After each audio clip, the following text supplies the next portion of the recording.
You have powdered ceramics, fibrous ceramics, and beaded ceramics. Which one do you choose?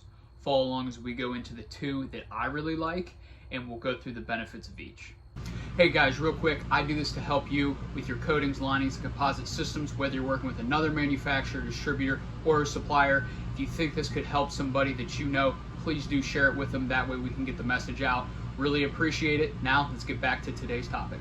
Jumping into it, guys, I mentioned three types of ceramics there. We have our powders, we have our more fibrous materials or longer pieces, and then we have our beaded ceramics. For what I like to do, I most commonly focus on the powders and the beads.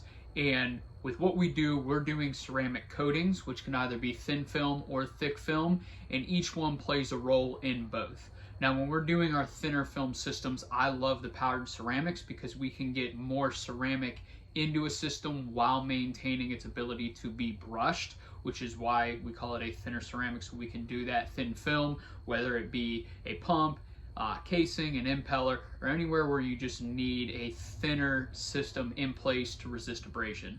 Now, on the flip side of that, we do have our beaded ceramics, and these come in a number of sizes depending on what you're trying to do. In some cases, what we'll do is we'll combine a couple different sizes to fill in gaps.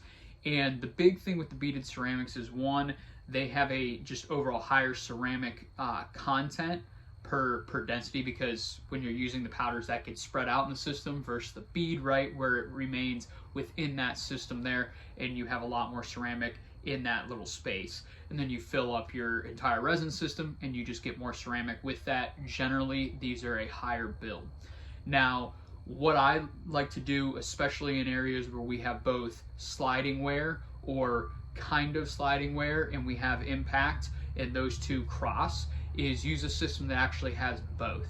And the reason for that is, with our beaded systems, the beads are great for both abrasion because they're ceramic, and impact. They're super strong. Most of those beads, not to split hairs on numbers, they're in excess of 18 to 20,000 psi of crush strength, so they're super strong and can take a real beating in there with a good binder to hold them. Where these systems tend to fail, or that I have seen them fail, is that the resin itself will wear out before the beads do.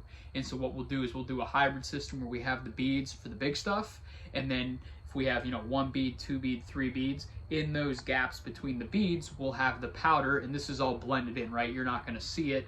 You'll see the beads for the form, but you're not going to see the powder and everything in it, but it will be blended through so that where the beads aren't filled, right? So we have a bead here and a bead here, but we have this gap.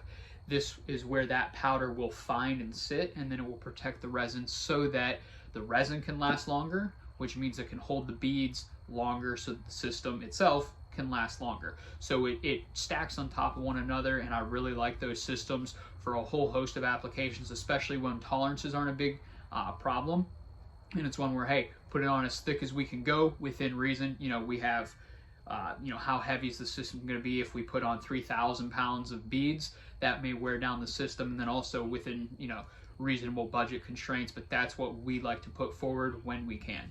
So hope this was helpful for you guys. If you have any questions, drop a comment down below. I will get to you as soon as I can. As always, I appreciate you guys. Godspeed.